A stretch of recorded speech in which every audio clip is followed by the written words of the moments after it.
Start. परिच्छेद. विविध सामाजिक, आर्थिक आणि सांस्कृतिक पार्श्वभूमीतील सर्व मुलांचे संगोपन करण्यासाठी समान शैक्षणिक वातावरण निर्माण करणे हे शिक्षणाचे उद्दिष्ट आहे. जर कार्यशिक्षण आणि ज्ञान वेगवेगळ्या मार्गाने जात असेल तर समाजाशी कधीही जोडले जाणार नाही. समाज आणि शैक्षणिक संस्था यांच्यातील पृथक्करण वाढवत असेल तर मोठी शैक्षणिक विभागणी आहे. नोकरी आणि शिक्षण या दोन्हींशी त्यांचा संबंध नसल्यामुळे तरुणांना आवश्यक असलेली जीवनकौशल्ये लुटण्याचा हा सर्वात मोठा घटक आहे. याचा अर्थ दैनंदिन जीवनात प्रासंगिक, तर्कसंगत आणि व्यावहारिक असा आहे. वास्तविक जागतिक उत्पादन कार्य विद्यार्थ्यांना केवळ शिकण्याच्या प्रक्रियेत सामील करून घेण्यासाठी शिकवणी मूल्य प्रदान करत नाहीत, तर ज्ञान प्रदान करतात आणि नैसर्गिकरित्या जीवन कौशल्ये विकसित करतात. शिक्षण आणि कार्यभाव यांची सांगड घालण्याबरोबरच शिक्षणात ज्ञान, जीवन कौशल्ये आणि मूल्ये यांची उद्दिष्टे साध्य केली आहेत. व्यावसायिक शिक्षणाला मानसिक आणि सामाजिक पाया आहे. केवळ पुस्तकी ज्ञानामुळे मुलांच्या शिक्षणात उदासीनता निर्माण होते, तर कृती करून शिकणे त्यांना नवसंजीवनी देते आणि परस्पर संवादी शिक्षणाला चालना देते. परिच्छेद.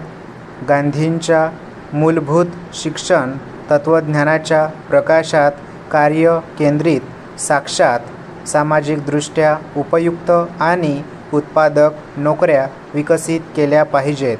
गांधींनी सांगितलेल्या मूलभूत शिक्षणात हस्तकलेची भूमिका केंद्रस्थानी होती, कारण मुलांमध्ये आणि मानवांमध्ये शरीर, मन आणि आत्मा यांच्यातील सर्वोत्तम गोष्टी बाहेर आणण्यासाठी त्या शिक्षणाचा हा अर्थ होता.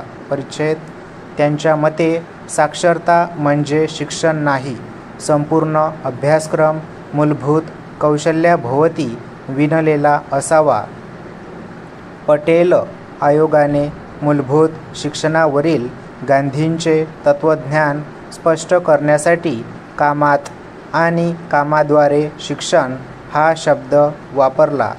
समाजोपयोगी आणि फलदायी कार्य हे प्रामुख्याने कार्यशिक्षणाचे साधन आहे आणि कार्यशिक्षण हे प्रत्यक्ष शिक्षण कार्यकेंद्रित असले पाहिजे, या तत्त्वावर जोर देण्याचा हेतू आहे. सामाजिकदृष्ट्या उपयुक्त आणि उत्पादक कार्याचा उद्देश संपूर्ण व्यक्तीच्या सुसंवादी विकासास प्रोत्साहन देणे हा आहे. शरीर, मन आणि आत्मा यांचे समाधानासाठी, पण समाजोपयोगी उत्पादक श्रमाला सामाजिक उपयुक्तता असते. सत्य, अहिंसा, स्वातंत्र्य, श्रमप्रतिष्ठा, सहकार्य ही गांधींची मूल्ये रुजवण्याचे हे एक साधन आहे. जीवन आणि शिक्षण, शिक्षण आणि कार्य यातील अंतर कमी करा. हे शिकणे प्रभावी आणि उपयुक्त बनवते. स्टॉप.